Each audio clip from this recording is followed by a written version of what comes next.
అభివృద్ధి, సంక్షేమం కాంగ్రెస్ పార్టీకి రెండు కళ్ళు లాంటివని, కాంగ్రెస్ పార్టీతోనే అభివృద్ధి సాధ్యమని కాంగ్రెస్ పార్టీ మనుగూరు మండల అధ్యక్షులు పిరినాకి నవీన్ అన్నారు. మనుగూరులో జరిగిన సమావేశంలో ఆయన మాట్లాడారు.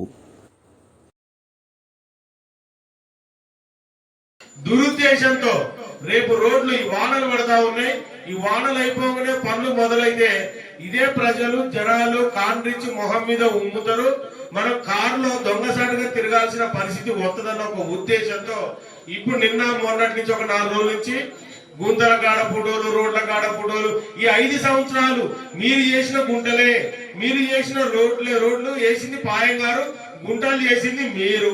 ఆ గుంటలతోనే మొత్తం ఇసుకలు దందాలు మాఫియా చేసి నాశనం చేశారు. ప్రజల భూములు ధరణి పెట్టి దోచుకున్నారు.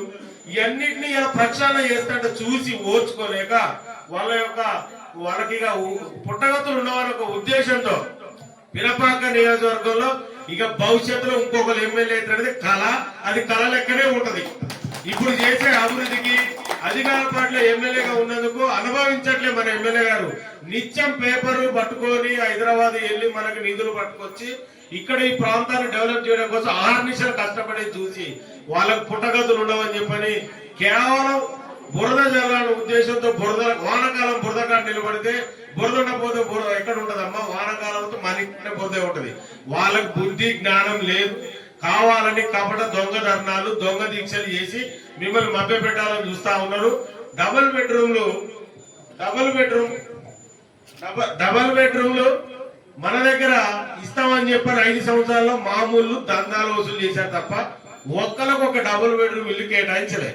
కానీ గౌరవ శాసనసభ్యులు ఎమ్మెల్యే గారు మళ్ళీ గెలిచి ఇప్పటికి ఆయనకున్న అపార అనుభవంలో ఈసారి 3వ గెలిచి 2 సంవత్సరాలు పూర్తి కాక ముందుకే ఈ పినపాక నియోజకవర్గానికి 4500 ఇల్లులు తీసుకొచ్చి ఈ ప్రాంతంలో పేదలకు 5 లక్షల రూపాయలు ఉచితంగా మన అకౌంట్ లో పడేట నిధుల్ని ఎమ్మెల్యే గారు 3500 కేటాయించారు అందరు ఎమ్మెల్యేలు. కానీ మన ఎమ్మెల్యే గారు స్పెషల్ గా ఇంట్రెస్ట్ చూపించి మా ఏరియాలో గిరిజనులు ఎక్కువ ఉన్నారు, వాళ్ళకి ఇస్తే అందరి సమాన కోటలు ఎక్కువగా పంచలేను, గిరిజనులకు ఎక్కువ ఇవ్వాలనే ఉద్దేశంతో ఇంకా 1000 అదనంగా గౌరవ ముఖ్యమంత్రితో మాట్లాడి ఇల్లులు తీసుకొచ్చి ఇచ్చారు. 5 లక్షలు ఇల్లు ఇచ్చా. 5 లక్షలు ఒక్కొక్క ఇంటికి ఇస్తే కనీసం ఒక టీ తాగడానికి కూడా మా ఇందిరమ్మ గౌడ్ మెంబర్లు కూడా మిమ్మల్ని అడగలే. ఎమ్మెల్యే గారి దగ్గర నుంచి అందరు కార్యకర్తలు కూడా ఎవరు లేదన్న వాళ్ళకి ఇల్లు ఇవ్వండి. పార్టీలు, కులాలు, మతాలు ఏవి లేకుండా ఇల్లు ఇచ్చి చేస్తా ఉన్నారు. ఏ ప్రాంతంలో వాళ్ళు ఉన్నప్పుడు ఒక రోడ్డు పోయలే, సోప్ టాప్ చేశారు, దోచుకున్నారు, ఖాళీ స్థలం ఉంటే కబ్జా చేశారు, మన ఇంటికి నోటీసులు పంపించి మన దగ్గర డబ్బులు తీసుకున్నారు. ఇక్కడ పరిపాలించిన నాయకుడు ఏం చేసిండు? సర్టిఫికెట్ల కానించి డబ్బులు ఇస్తేనే పని చేసిండు. గతంలో ఉన్న 5 సంవత్సరాలు కూనవరం గ్రామ పంచాయతీ సర్పంచ్ మనందరికి తెలియదు. అయ్యలేదో కళ్ళబొల్లి మాటలు చెప్పి రోడ్లు ఎమ్మటి, వంకలు ఎమ్మటి, మురికాలు ఎమ్మటి ఇన్ని రోజులు వాళ్ళ ప్రభుత్వాల్లో క్యాబినెట్ హోదాలు ఉన్నాయని ప్రగల్భాలు బలికి ఒక సైడ్ డ్రైనేజ్ పోయలే కూనవరంలో. ఎమ్మెల్యే గారు వచ్చాక ఎన్ని రోడ్లు పెట్టారు, ఎన్ని సైడ్ డ్రైనేజ్లు పెట్టారు. వైఎస్ఆర్ నగర్ ప్రాంతంలో వంగబడి చూసే పరిస్థితి లేదు. పారిశ్రమతో చిత్రహింసలు పెట్టి డబ్బులు వసూలు చేసుకున్నారు. బీఆర్ఎస్ నాయకులు ఇక్కడ కరెంటు ఇవ్వడానికి డబ్బులు వసూలు చేసుకున్నారు. అదే గౌరవ ఎమ్మెల్యే గారు వచ్చాక 16 లక్షలు 20 లక్షల రూపాయలు రోడ్లు తీసుకొచ్చి ఆ ప్రాంతంలో రోడ్లు పెట్టి పారిశ్రమలు కూడా బెదిరించి ఆ ప్రాంత ప్రజలు ఒక్కడిని ఏమనొద్దు, వాళ్ళు అక్కడ బతుకుతారు, గాలికి దూలికి బతుకుతారు. కరెంటు కూడా త్వరలో తీసుకొస్తారు. కూనవరం గ్రామ పంచాయతీలో వైఎస్ఆర్ నగర్ కూడా త్వరలో కరెంటు ఎమ్మెల్యే గారు తీసుకొచ్చి వాళ్ళ జీవితాల వెలుగులు నింపుతారు. ఇవన్నింటిని పెట్టుకొని కావాలని కళ్ళబొల్లి సోషల్ మీడియా సెల్లులు ఉన్నాయి, ఫోటోలు తీసి ఆ మురికి కాలువ కాడ వాడి ఇంట్లో కాలువ కాడ వాడి ఇంట్లో కాలువ బాగు చేసుకోలేదు. అది కూడా మనమే చేస్తాం. మన ఎమ్మెల్యే గారు వాళ్ళకు రోడ్డు పోతాడు, రేపు ఇలా సైడ్ డ్రైనేజ్ కూడా కడతాడు. సైడ్ డ్రైనేజ్ కూడా కట్టి నిర్మిస్తాడు. అది కూడా కడితే ఇంట్లో మా ఇంట్లో ఆడవాళ్ళు కూడా మమ్మల్ని తిడతారని ఒక భయానికి ఆ లీడర్లు ఫోటోలు తీసి ఇది గుంతలమయమైంది, నాశనం అయింది, వచ్చి 1 సంవత్సరాల వ్యవధిలో కొన్ని 100 కోట్ల రూపాయల నిధులు తీసుకొచ్చి బాగు చేస్తుంటే ఇక వాళ్ళ ఉనికి ఉండదని బీఆర్ఎస్ చేస్తున్న ప్రచారాన్ని మనం తిప్పికొట్టాలి. నమ్మరు మీరు, మీకు తెలుసు గతంలో వాళ్ళు ఏం చేశారో మీకు తెలుసు. కానీ మేము మళ్ళీ చెప్తున్నాం, ఒక్క మాకు ఆవేదన వస్తుంది. ఇన్ని కోట్లు తీసుకొచ్చి ఎమ్మెల్యే గారు నిజంగా ఎమ్మెల్యే గారు సుఖం కానీ మమ్మల్ని కూడా సుఖం ఉంచట్లేదు. ఆసంలో రోడ్డు కావాలా, ఎక్కడ రోడ్డు కావాలా రాస్తారండి, పట్టకరండి అంటారు, పోయి నిధులు తీసుకొస్తారు.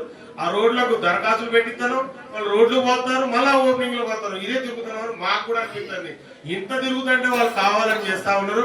మీరు గమనించాలా.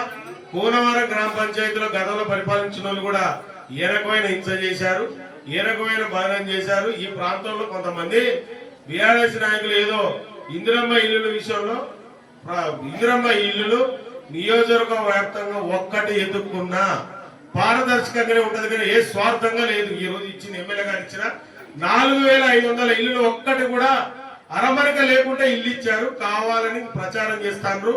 కూనవరం గ్రామ పంచాయతీ కూడా సోషల్ మీడియా ద్వారా ఇందిరమ్మ ఇల్లు విషయంలో మిస్ప్రైజ్ చేస్తారు. ఎవరు నమ్మొద్దు, వాళ్ళన్ని దొంగ మాటలు. వాళ్ళు ఏ రకంగా చేసినా గెలవరు. వాళ్లకు రాజకీయ పతనం పాయంగారి సారథ్యంలో జరుగుతుంది. పాయంగారి నాయకత్వంలో కూనవరంలో కాంగ్రెస్ పార్టీ జెండా ఎగరేద్దాం.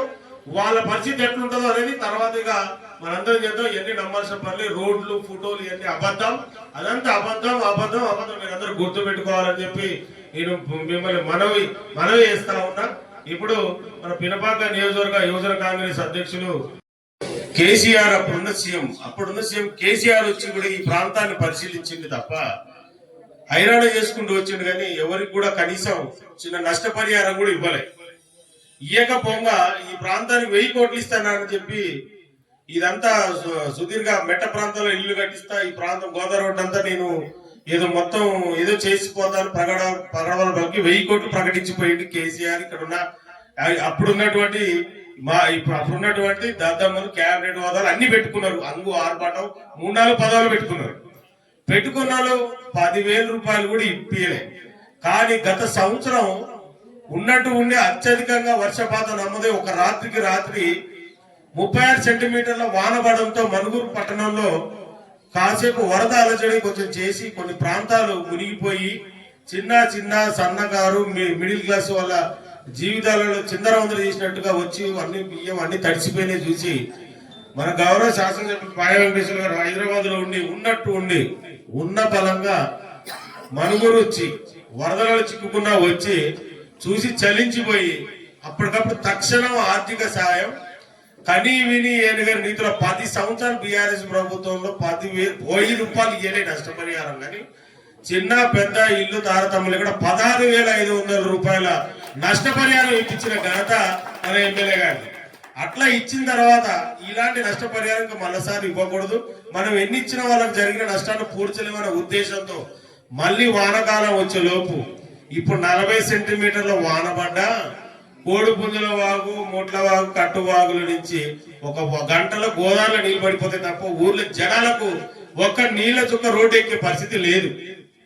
ఆ రోజు ఒక సంవత్సరం తిరక్క ముందుకే మళ్ళీ వానకాలం రాక ముందుకే కోట్ల రూపాయల నిధులు పట్టుకొచ్చారు.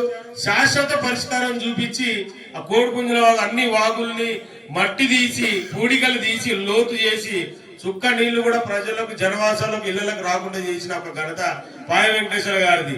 ఒక సీఎం వచ్చి కూడా నువ్వు చేసింది ఏం లేదు ఘనకార్యం, అన్ని దొంగ మాటలు చెప్పినావు.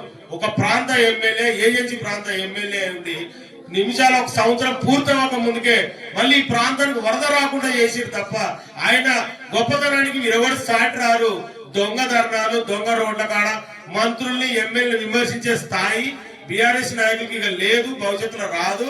ఇప్పటికైనా కళ్ళబొల్లి మాటలు ప్రజలను మానుకోవాలని చెప్పని బీఆర్ఎస్ నాయకులు ఇప్పటికీ నేను హెచ్చరిస్తాను. మీ అందరూ కూడా అడగొచ్చు, గుండె మీద చేసుకొని మా ఇప్పుడున్న ఎమ్మెల్యే ఏం చేసినా మీకు చెప్పినని మీరు అడగండి, నిలదీయచ్చు. వాళ్ళు మీ ఇంటి ముందుకు వచ్చినా కూడా ఏం చేసిన వాడు నిలదీయండి. వాళ్ళు చేసినవి చూడండి. మనం ఈ కాలంలో చేసిన అభివృద్ధి పథకాలన్నీ కూడా మన గౌరవ శాసనసభ్యులు గారు వివరిస్తారు. మీ అందరికీ వచ్చేటియే, మీరు లబ్ధి పొందేటి అయినా కానీ ఎమ్మెల్యే గారు కూడా చెప్తారు. రాని వాళ్ళకు కూడా దరఖాస్తులు తీసుకుంటారు, వాళ్ళందరినీ కూడా అధికారులకు పంపిస్తారు, మళ్ళీ ఇప్పిస్తారు తప్ప వెనకడికి వేయరు మన ఎమ్మెల్యే గారని.